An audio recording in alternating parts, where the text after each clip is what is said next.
Hey, Simply Sugar, let's do some evening news rundown. I'm going to recap the day. So, U.S. immigration officials want access to social media for those people trying to gain visas or enter the country. So, again, if you are looking to enter the country here in the United States, you may need to scrub your social media.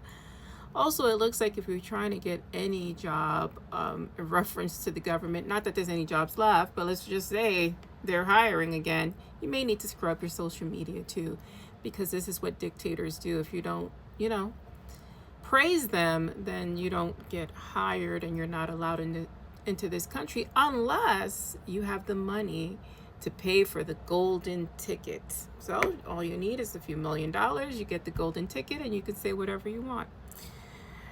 The Department of Agriculture is banning key terms. The Department of Agriculture Research Services is banning keywords such as, climate, safe drinking water, vulnerable, because those are all dangerous ideas that you would want fresh drinking water, you may be vulnerable, and that the climate may be affecting, food and crops. Now, this particular department make sure that our crops are safe, but since that's out the window, we don't know if it's safe or not.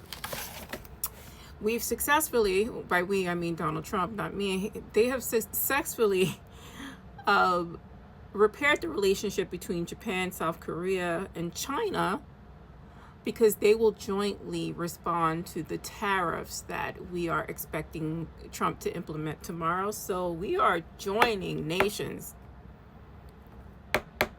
against us, but they are joined. They're together.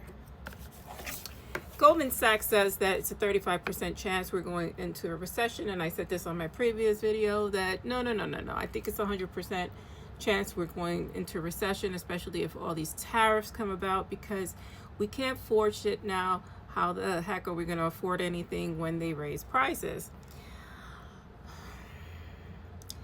A New York Times article suggests that the Trump administration has spent more than $40 million on less than 400 people being housed at Guantanamo Bay for around 2 months.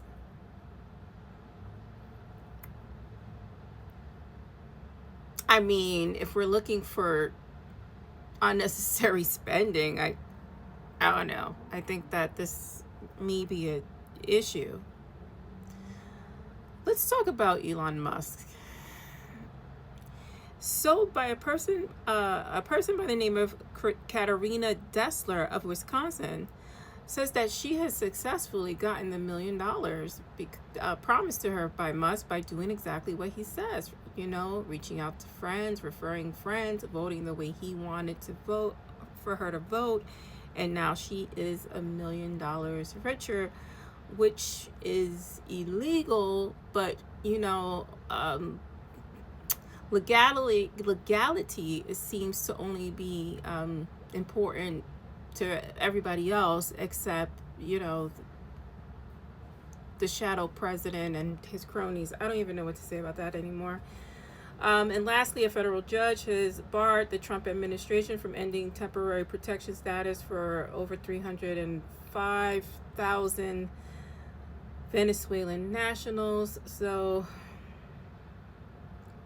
right now, it seems the courts are doing what they're doing. I don't know if this administration is going to listen to anything, but there's that. And I am going to bed early at 7:24 Eastern Standard Time. I plan on being in bed by 8:30.